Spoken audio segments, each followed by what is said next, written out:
It would be fair to say that I'm quite the Nintendo fan, and even fairer to say that Metroid might be my favorite series, aside Earthbound that is, but I love Metroid. Nintendo has come out and announced the complete and total restarting of Metroid Prime 4's development. A game that people have literally been waiting almost 12 years for. That's insane. Why would a company stop development of a highly anticipated game that should have, by most accounts, be finished within the next 2 years? I'll answer that question, along with Nintendo themselves. And, for an added twist, the original Metroid Prime developers are going to be taking over now. So sign in, click that subscribe button, it's absolutely free, and be ready to like and share this, because this news will both be terrible and amazing.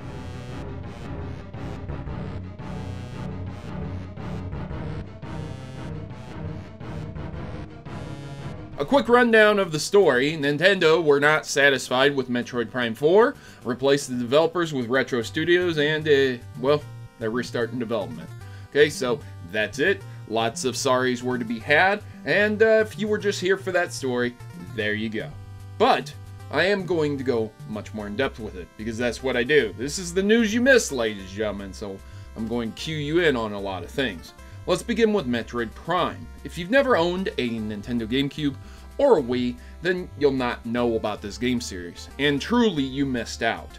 But let me get you up to speed. Metroid Prime is a first-person take on the iconic Metroid series, a series created by the late Gunpei Yokoi. Pardon my pronunciation, I'm very sorry. May he rest in peace though. This genius was as iconic as Shigeru Miyamoto in his time. And not only that he created Metroid, but also the Game Boy and the Virtual Boy. Now you might be saying, oh, the Virtual Boy, that's garbage, but there's a lot of story behind that. Engineering both a compact console and creating an iconic game franchise at the same time, that's a very difficult thing to do, just doing one alone, but he unfortunately died in an accident recently after the Virtual Boy was released. So, what is Metroid then? Well, Metroid is a game series introduced for the original Nintendo Entertainment System that requires the players to guide a bounty hunter named Samus Aran through planet Zebes in an attempt to defeat the space pirates, whom are aliens that seek the annihilation of humanity and domination of the universe. These are bad guys. The original game had Samus eradicating the alien entities known as Metroids that latched onto other creatures and drained said creatures' energy, and were potentially an unstoppable force. With an army of Metroids, the space pirates would have been unstoppable. That is, if it weren't for that pesky Samus, who killed Mother Brain, Kraid, and Ridley, then blew up the space pirate base on Zebes. Metroid 2 is more of the same, except that this time its focus is on maturing Metroids. Turns out the little buggers were in the first state before, making them even more terrifying now. So they can grow to monstrous proportions and then make more and more and more, and again the universe is threatened, but Samus saves the day.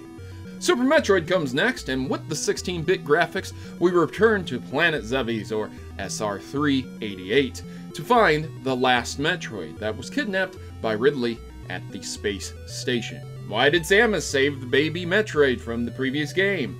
What was it going to be used for? And hey, didn't you die in the first game there?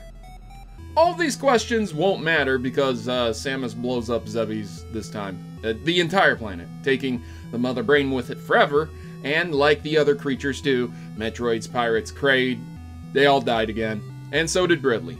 For real this time. Who knows where Metroid would have been if the creator was still alive. That said, this is likely a good reason why there was no Metroid for the Nintendo 64, and Nintendo have stated that they just happen to have no ideas to where to take the series at that time, which is, again, probably because of the creator's death.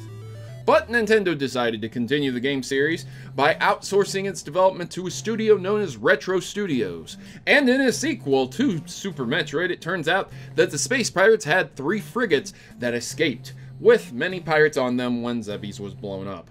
Samus, well, she gets distress call, and hey, would you look at that, every space pirate's dead, man. What's going on here? Well, It's because they were mutating many other species and creatures in an attempt to create a super species like the aforementioned Metroids. These guys weren't above experimenting on each other also, and through this they were able to reverse engineer technology from Samus 2. And Robot Ridley. I guess these pirates really like that guy. Bird thing. Whatever. But once again, Samus blows up the space pirate stuff and gets his suit stolen by a Metroid, known as Metroid Prime, and the game ends with a bang. Ridley's dead again. I mean, this time for real. For real though, I promise. Promise, guys. This leads into Metroid Prime 2, which is a side story that includes the aforementioned Metroid mutating into Dark Samus. The iconically newly introduced Smash Fighter, it originates in this game. Samus then helps an alien race stop another alien race that are bad aliens, defeats her antithesis, and saves the day once again. But where did all that Ninja Turtle-esque mutagen come from exactly? Enter Metroid Prime 3, a Wii-developed game that required players to use motion controls, and, well, that was to guide Samus through multiple planets in an effort to eradicate the mutated bad guys. Again, just killing more bad guys. Samus jumps onto a big rock.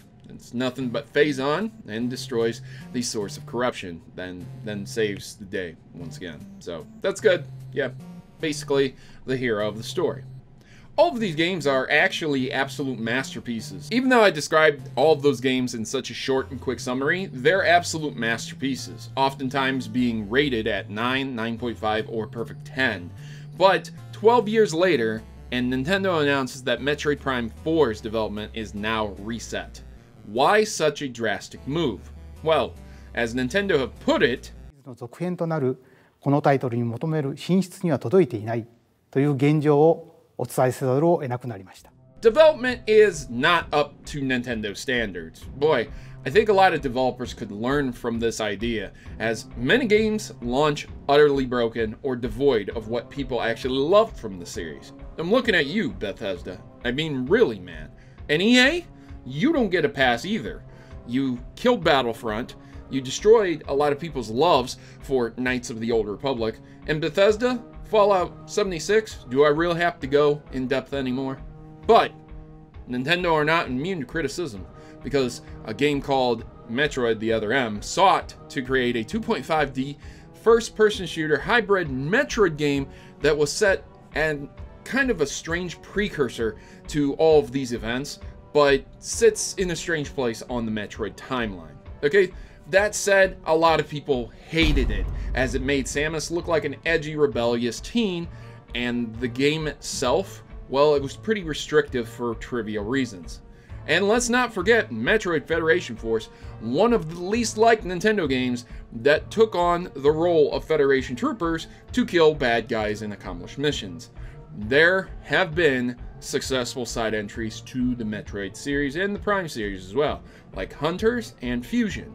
However, in this case, I'm going to give Nintendo a pass, because I think it's infinitely better to lose hundreds of thousands of dollars, years of work, in exchange for a game that would be rated a 9 or higher by most people. This is going to likely be similar to Metroid Prime 3, using Joy-Cons as some type of motion-controlled movement, but unlike most games, Retro Studios were not obnoxious about using these controls in the previous entry of Metroid Prime 3. Even someone like me found the motion controls to be acceptable for Metroid Prime 3. But I still hate motion controls. Acceptable is better than I refuse to play it because it sucks, at least to me. So, there you go. Put simply, I feel that Retro Studios will craft a great game once more, because they didn't just develop these Metroid games. Cited from Retro Studios' own website, they've also developed Mario Kart 7 and all of the newer Donkey Kong games after Rare left. None of these other games have negative reviews to the point of catastrophe, unlike Other M, which was terrible. I mean, it was really bad. A lot of people didn't like it. And by the way, Metroid Other M was not developed by Retro Studios.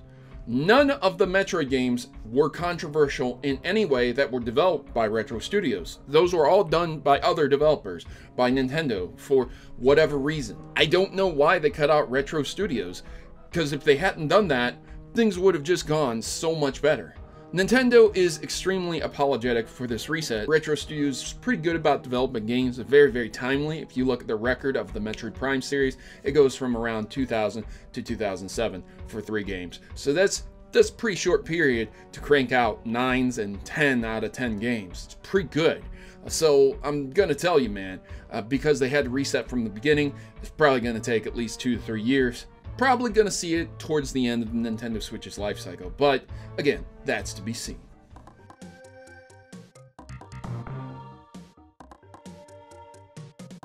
With all that said, I have all the confidence in the world at Retro Studios. Well, man, it's rare to find such a game developer teamed up with Nintendo even. Come on, man. Metroid Prime 4 is going to be amazing. There's no questioning that. Are you familiar with Metroid? Do you like the game series? What's your favorite Metroid game? Mine is either Metroid Prime or Super Metroid, but you go ahead and tell me yours in the comments down below. And if you haven't already clicked that subscribe button to catch up on gaming news from an actual gamer, and not a website promoting some type of agenda. No bias here, unless I tell you up front, folks, which I'm pretty honest. I have no reason to lie to you, because I don't have an agenda to push, other than gaming's awesome, and I'll always strive to defend us gamers. Now, you go ahead and click that like button, because I've been your host, Protomario, and as always, good gaming, God bless, and I'll see you in the next one. Thanks for watching. Now I'm off to play me some Metroid Prime.